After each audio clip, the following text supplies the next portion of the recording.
In theaters now from Miramax. Miramax has been resurrected. Is The Exorcism from writer-director Joshua John Miller, starring Russell Crowe, David Hyde Pierce, Ryan Simpkins, Sam Worthington, and in tiny, tiny roles, Samantha Mathis and Adrian Pasdar. Adrian Pasdar is in this movie so briefly that you will not probably recognize. You'll see him in the opening scene of this film, and you'll be like, "Boy, that guy looks kind of." And that's it for Adrian Pasdar.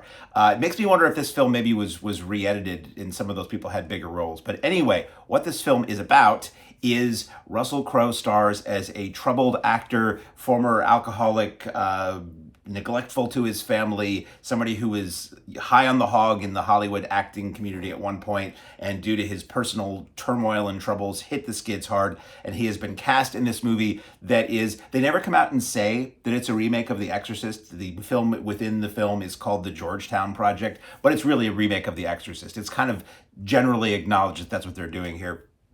And Russell Crowe is playing the Jason Miller part in The Exorcist, the father Karras part in The Exorcist, in this remake of The Exorcist that's not called The Exorcist, and wrestling with his inner demons, hoping that he can deliver on this performance, which is a big step back into the industry for him, and his inner demons are getting the better of him. His inner demons aren't necessarily just psychological problems. I don't want to say too much about this film because I think every film is better when you are surprised by what goes on. This film is more interesting. I'll tell you what I thought about it. I sat and I saw the trailer and I said, wow, this looks terrible. And it was a hot day and I wanted to get out of the AC. Boy, is that an endorsement. And I'm like, I want to go to the movies. Let's see how bad this Russell Crowe thing is. I don't think it's bad.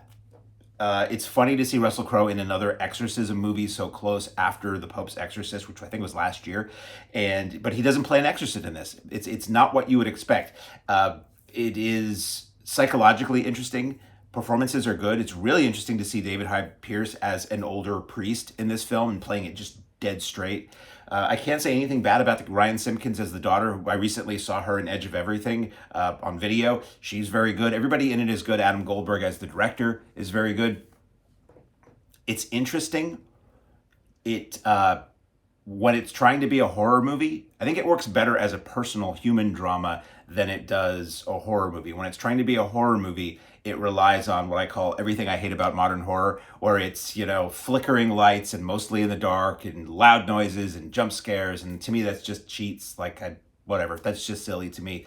What's more interesting is, see, at one point, I wondered, I'm like, wow, is this movie mismarketed? And is this a film that wasn't very commercial and they did something to it to market it to make it look like an average exorcism film, and maybe it's really a psychological drama?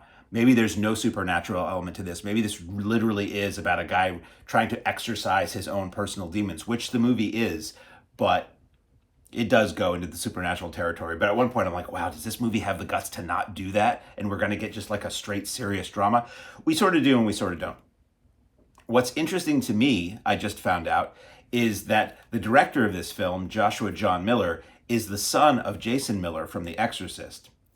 Jason Miller was phenomenal actor and playwright who did have an alcohol problem, and it did take a toll on his life and his family's life. And that clearly is where this script is coming from. This film is a fantasy, not in a good way, a fantasy as in not in a, boy, I fantasize about having an alcoholic father who can't work anymore. It's a fictionalized, sensationalized, based on, I think, the director's experiences with his own father, about this guy trying to make The Exorcist while having personal troubles. And for that, it's interesting. I'm always on the fence where, I don't really think general audiences are interested in movies about the making of movies. I always say that they tend to never do very well. And I think if you're into films and filmmaking and all that stuff, they're interesting and they're fun. But a lot of that stuff is just too inside for most people. I think that's probably going to hurt this a little bit. I think the fact that it's come out so close to The Pope's Exorcist, which was pretty universally regarded as not being very good or being laughable, probably is hurting this, because this is not a bad movie. I didn't think it was a great movie, but it's not a bad movie at all. And it's just, I think it probably works better for probably younger audiences. My whole thing is, any Exorcist movie that isn't The Exorcist has a lot to prove and very little reason to exist, because ultimately when it gets down to the nitty gritty, it's always just doing what The Exorcist did and not doing it as well, taking what worked so good in The Exorcist and trying to copy it. Unless to me it's just like a crazy wild exploitation knockoff of The Exorcist. These other films that have come along, and they come along one every few years, they rarely do it anywhere near as well, so why bother? This one is interesting because it does have ties to the actual Exorcist, and it does acknowledge that it's sort of riffing on that a little bit. And yeah, it just didn't amount to a lot for me, unfortunately. I can't say anything bad about the production quality, can't say anything bad about the writing, the acting, the special effects, really any of that. It was just, for me, when it got down to the horror elements, I felt like, yeah, I've seen this a lot before. One thing I will say, the set is phenomenal. It made me think of, I'm maybe the only person who says this, it makes me think of the Jerry Lewis film, The Ladies' Man. The technical amazement of The Ladies' Man is that they built on a soundstage a gigantic full-size house or set where it looked like, it was almost like a giant dollhouse, put it that way, where you had a full house and you just removed one wall so the camera could go in there. And that's the set that we see in The Exorcism. And that alone to me is like, wow, that's really cool. They really did not skimp on this film. And there is a sequence where somebody moves from room to room and floor to floor, and the camera, comes out and travels with them. It's really cool. So again, I don't have a lot bad to say about The Exorcism. It just didn't wow me. Like, I can't say anything bad about it. It's not like a great horror movie. It's much more of a good drama than that.